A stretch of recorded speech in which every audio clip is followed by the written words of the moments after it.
Yan, napakalusog ng mga malunggay. Malusog ngayon ang mga malunggay dahil umulan na nga. 2 piraso lang. Goods na to. Tikman natin.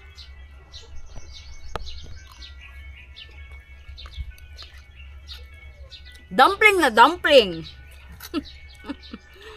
Ang sarap!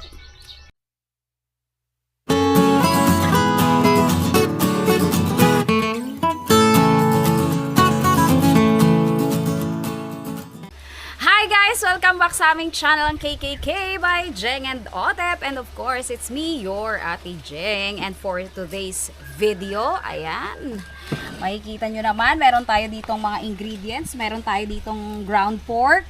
Meron tayong cabbage. Syempre, meron tayong malunggay at kung ano-ano pang ingredients na nandito.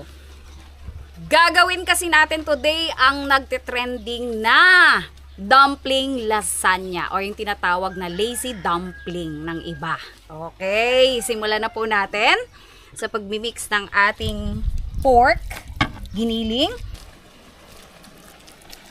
Pwede din pong chicken, kung gusto po ninyong chicken, pero ako po ay pork ang aking gagawin dahil ito po yung available natin.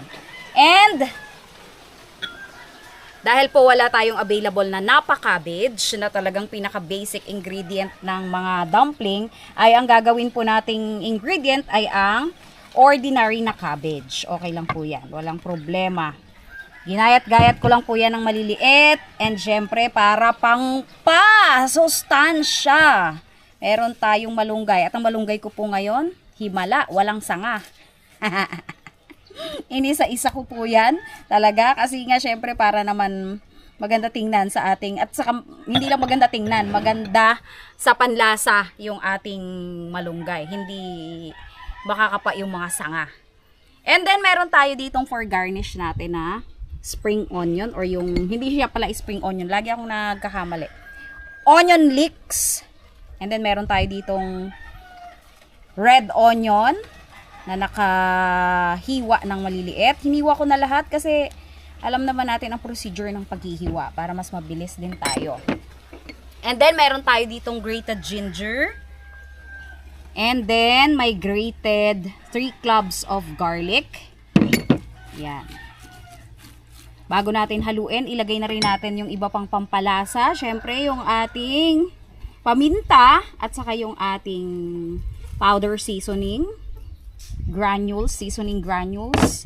Tapos meron tayo ditong liquid seasoning. Yung mga sukat po niyan, depende lang rin po sa inyong panimpla or panlasa. Ito naman pong sa akin na to ay ano lang siya, 1 tablespoon.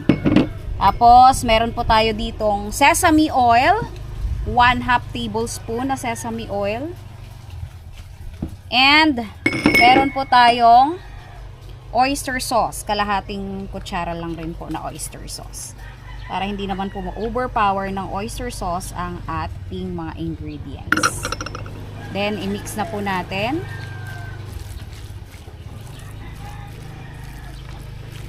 Ayan.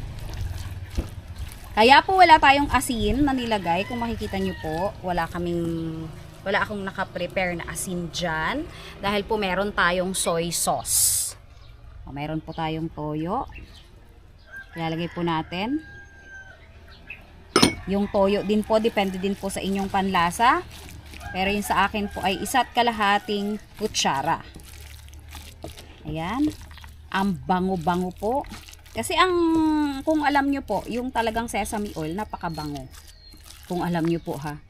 Kung sanay po kayong palagi naglalagay ng sesame oil, maaamoy nyo po talaga yan. Kung may napa-cabbage po, napa-cabbage talaga. Mas maganda siya sa dumpling, pero since wala nga, yun ang ating ginamit. Ordinary na cabbage.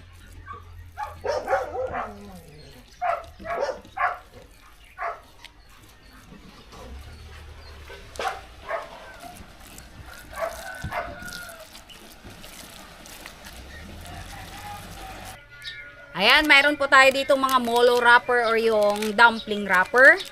Basain po natin kasi para matanggal po yung extra starch.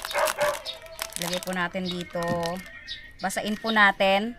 Pampanggal lang ng mga extra starch po. Kasi nga dahil nga ito ay parang style lasagna, so lalagyan po natin yan dyan. O, lagyan natin yan dyan. Bali, dalawang ano lang yung gawin natin. Tapos, ganyan ang gagawin natin.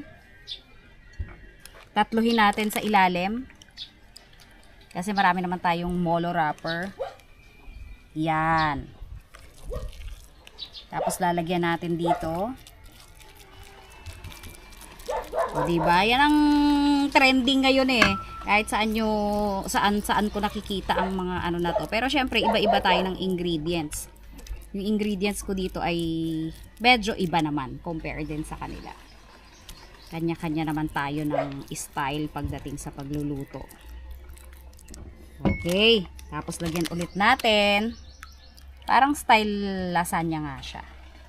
O, dito naman yung kabilang side naman natin. Mas starch po kasi ito. O bakit daw may mga extra starch yan? Para po hindi magdikit-dikit kasi sila. Okay. Tapos lagyan po ulit natin. I-layering lang natin ang ating mga meat. Kaya po ito tinawag din na lazy dumpling. Kasi sa halip na bilog-bilog po tayo dyan ng isa-isa, na medyo mas mahirap gawin. Ayan, ang ginagawa po ay nililayer-layer na lang po. Kasi yung lasa naman po niyan ay hindi naman mag-iiba. Dahil nandyan din naman yung dumpling wrapper, tapos kompleto rin naman yung ingredients. Okay. Lagyan din natin ulit ng ating dumpling wrapper. Meron pa po akong isang isang lalagyan ng dumpling wrapper kung magkukulang po halimbawa man. Ayan. Pasalit-salit po ang ginawa ko kasi yung part dito, yun naman yung tatabunan ko sa susunod na part. Yun ang lalagyan ko ng marami. Ayan, meron pa tayong natitirang karne. Lalagyan pa natin. Ang bango-bango po talaga. Tapos, syempre, habang ginagawa po natin to, magpakulo na tayo ng tubig. Nakapagpakulo na po kami ng tubig. Nagpapakulo na, I mean. Okay. Yan.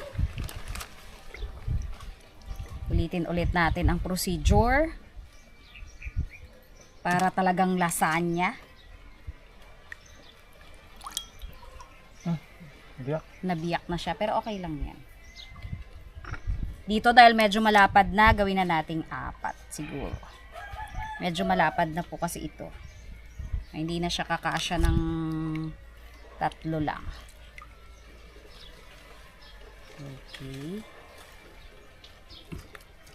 Yan, last layer na natin to. Pwede na tong lalapara na natin. Ay, malapad na kasi talaga. Kahit na hindi natin laparan. Dahil malapad na yung part na to ng mangkok natin or yung bowl. Hindi pala siya mangkok, no? Ano ba to? Bowl. Okay. Yan. Wow. Saktong-sakto pala siya dito. Kasi, eto na lang po, Talagang yung layering niya pala ay eksaktong-eksakto dito. Wow. Wow. Lagyan po natin, simutin natin para walang masayang tayong ingredients. And then, lagyan natin to sa ibabaw. Ito po ay tabunan na natin yung mga parts niya.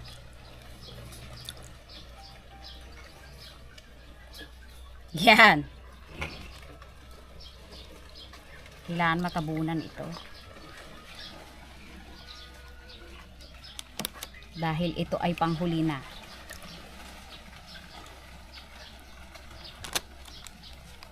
Saktong-sakto lang yata talaga rin ang ating molo wrapper. Yan.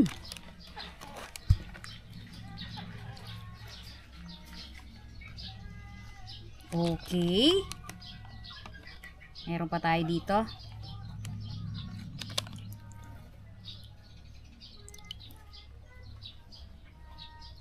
Isa pa. Tapos, yung last natin, may isa pa kasi, nag-iisa. Ay, dalawa. O, ilagay natin sa center. Ilagay natin sa center. O, tingnan nyo naman po, nagpuputi talaga yung ating basaan ng bolo wrapper. Yan. Iusog natin. Yan. Okay. Eksaktong-eksakto na po na to. Eksaktong-eksakto na po ito. I mean, ayan. Nakakatuwa. Ayan.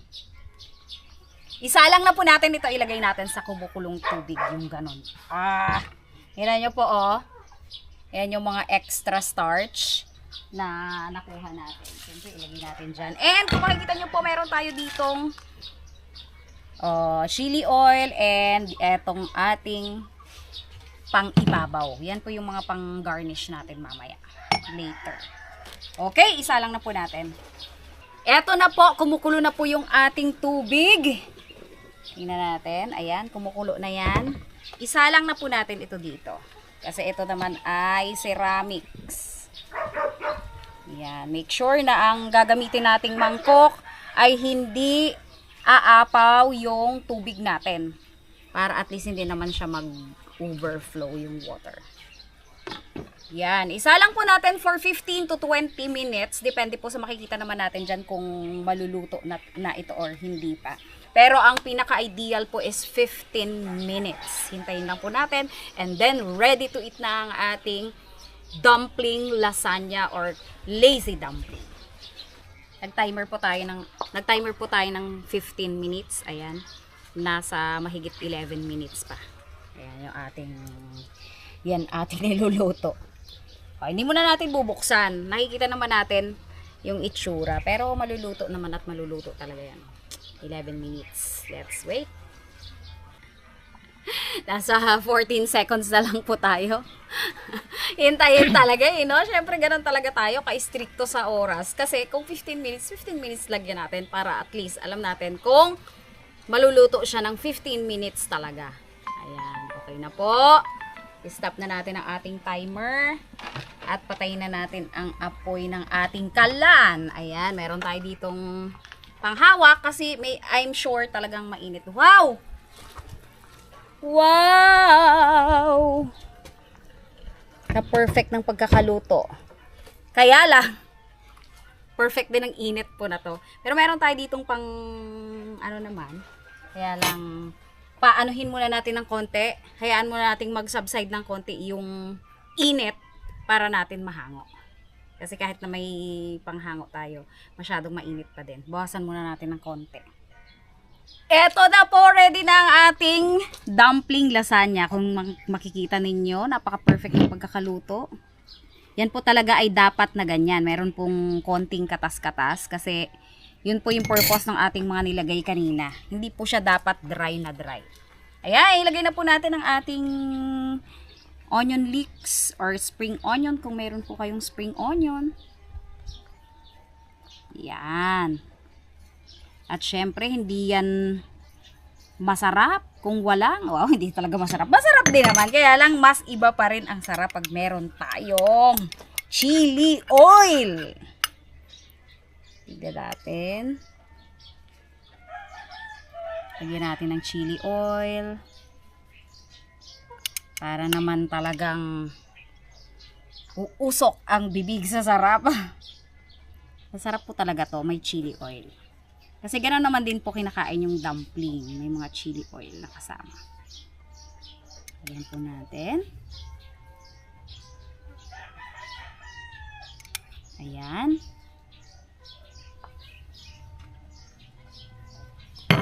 Siyempre, hindi ko siya mabubuhat kasi medyo mainit pa din.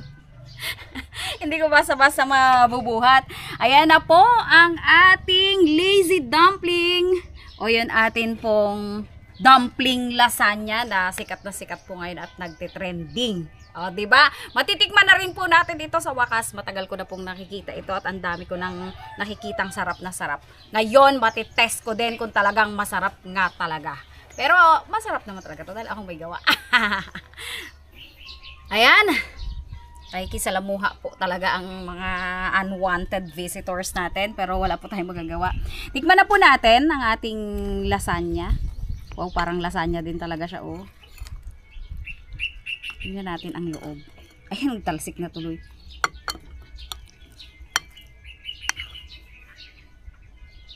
Wow! Itong sinasabi ko sa inyo. Oh, yan oh, juicy siya. Juicy siya sa loob. Siyempre, parang kinakabahan ako sa anghang na to. Tikman natin.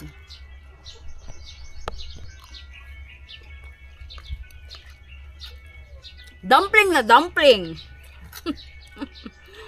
Ang sarap! Manghang. Ang dami na nalagay ko. Pero ito po talaga yung maganda dito. Makikita nyo po. Dapat po talaga may ganyan. Dapat po talaga may sabaw-sabaw na ganyan. Kasi ganyan man po talaga yung dumpling. Hindi po siya dry. Ang sarap.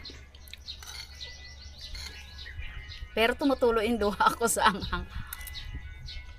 Kahit na maanghang, masarap pa din. Kung ano po yung lasa ng regular na dumpling, ganon din naman po yung lasa niya talaga. Kaya kung nagmamadali po tayo, at gusto natin ng dumpling, hindi na po natin kailangan magbuo ng isa-isa pa. Kasi actually, minsan yun po yung nakakapalpak sa atin, yung pagbuo-buo ng ganon. Ang sarap po. Subukan po ninyo. Hindi po ako nagbibiro dahil ako ang gumawa. At napaka-healthy pa dahil nga meron tayong nilagay na malunggay. Diba? Ayan, maraming salamat po sa mga patuloy na sumusuporta po sa aming channel. Sana po ay may mga natututunan po rin kayo sa aking mga simpleng vlog na mga ganito po. Yung mga trending po ay susubukan po natin para malaman din po natin kung talagang tunay yung mga sinasabi nila na talagang masarap. Kasi ako po, pag hindi masarap, sasabihin ko po talagang hindi masarap. Eh, eto maanghang. Maanghang po talaga. Doon naman po sa hindi mahilig sa anghang, pwede nyo rin daw pong lagyan ng sugar. Tapos, yung ating chili oil, huwag nyo nang lagyan ng chili oil. Iba na lang ang ilagay po ninyo. Kung gusto ninyo yung pong mga liquid seasoning, okay na okay po yun. Gusto nyo lang kalamansi, okay lang. Lagyan niyo rin ng kalamansi. Ayan, thank you so much po. Maraming salamat again. God bless.